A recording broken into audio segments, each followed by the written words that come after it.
The next day we took a bus to Fredericton.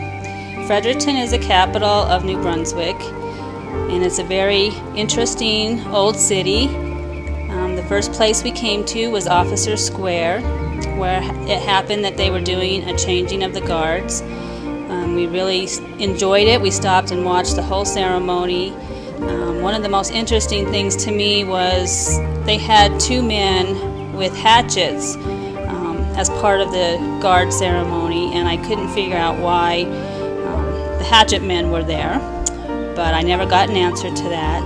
Also watching the ceremony was the Navy Admiral for Croatia. He was attending some business in Fredericton that day. So after spending 3 delightful days in the Gagetown area, we're going to leave Gagetown and head back down the river. We'll have a one-day layover at the Royal Kennebecasis Yacht Club, and there we're going to have a banquet of sorts and more socializing and fun. And then we got to get up early at 3:30 a.m. the next day and prepare to cross the reversing falls once again. We believe the proper slack time is about 5 a.m. in the morning, and so we'll make sure we get there and are properly queued up in position to go through the falls.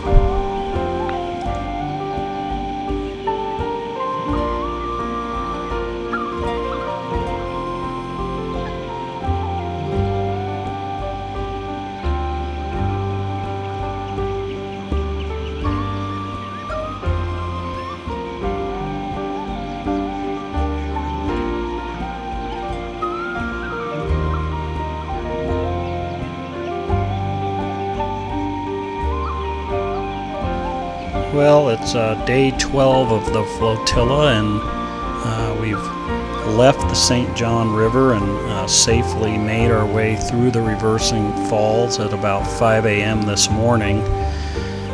JaySeaDee had a little bit of excitement in the dark at about 4 a.m.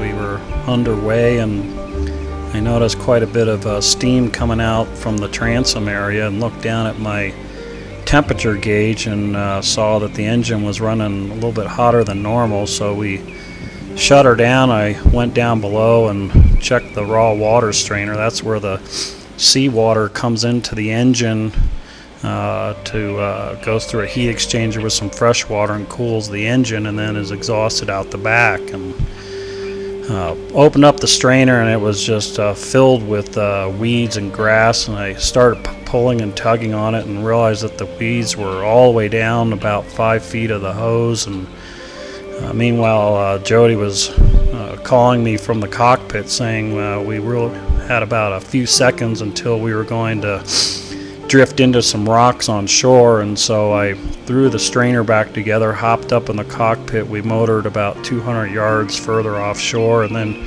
ran down below again and opened it all back up and started tugging on these weeds. And with a little bit of tugging and opening up the seacock, I pulled out this long wad of like spaghetti-like seaweed that was about 5 feet long, and flushed it out, put it back together, and everything worked great from then on out, but a little bit of excitement in the dark.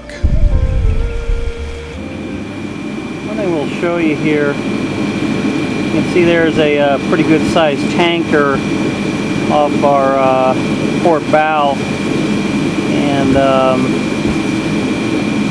give you folks an idea, I was able to pick him up about 6 miles off with my radar. He's only about 1 1/4 miles off right now, but you know, one of the nice features of the radar is you can you know, get pretty good early advance warning of these kind of commercial shipping traffic out there, and then you know, track their progress and make sure you're not going to intercept their course. And so I'll just zip pan over here to my radar here, and you can kind of see, try and block the sun here, but you can kind of see the situation here. This is what's showing here is his range is 1¼ miles, bearing 005, got a speed of 11.9 knots, and if you look up here, you can see him on my target. We're here in the middle, and that's the freighter there moving off to our port side, and so we've safely passed behind him. And we use the radar whenever we're out going day or night, or fog or no fog. It's a very useful tool for tracking targets that are way off in the distance. So we've had a nice run down from St. John, heading into St. Andrews. We got to go through a place called the Passage, which we experienced about a 4-knot current going with us, and needless to say, it got a little bit exciting at a few points. Okay, we've safely made it into St. Andrews and tied up here at a mooring. We're rafted with a fellow Flotillan. Nice and calm here, and it's a good time to work on your boat, do a little bit of maintenance. As they say, cruising is nothing more than working on your boat in really neat places. Back at the main dock, they have a graphic example of the tide range here, showing daily what the tidal range is going to be, high and low, as well as the time that it's going to occur. And so you can see it's well over 20 feet, and these ramps are designed to get up and down during the change of the tide pretty easily.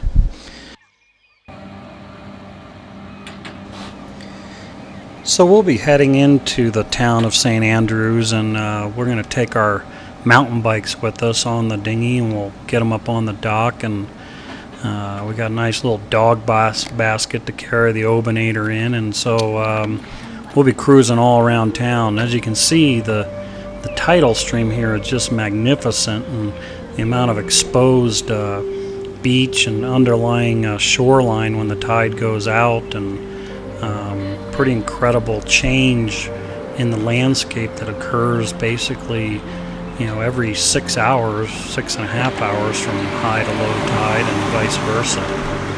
So it's a beautiful day today, and we're going to hop on the bikes and cruise all over town and see as much as we can see.